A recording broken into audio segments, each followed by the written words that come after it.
Well, we all recognise this Gernzi, Rob, but tell us about what year it was and who owns it. Sure, this is Craig Bradley's 1991 South Australian State jumper from the game against Victoria.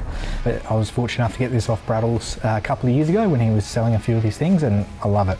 Rob, tell us about the market for a State of Origin Gernzi. Is it hot property and are they easy to come by?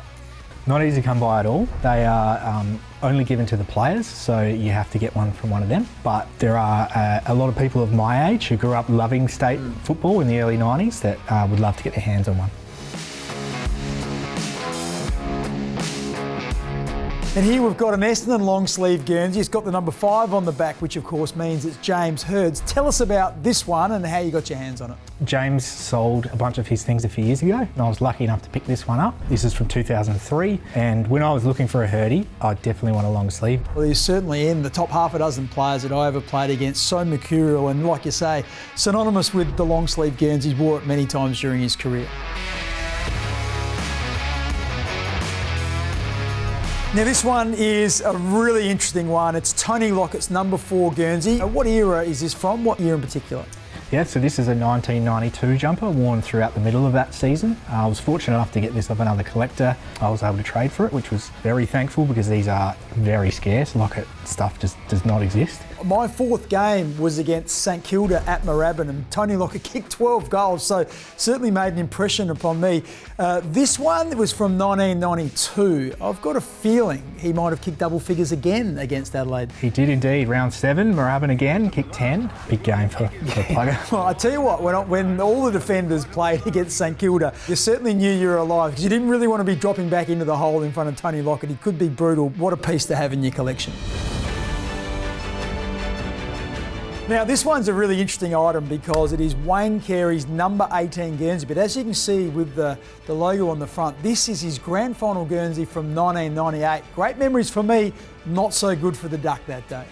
Correct, yeah. He luckily was happy enough to part with this one. I'm assuming that was because he didn't win, but I was very fortunate enough to grab this off him around 2013. The grand final stuff is obviously very highly sought after. For a superstar player like Wayne, whether you win or lose, it's still a very valuable item. I've heard that now that players swap in and out of multiple Gernzis on grand final day so that they've got more to go around, so to speak. They do, yeah. The clubs love to auction a set off nowadays, but back in the day, the player would have got one and they would have kept that one.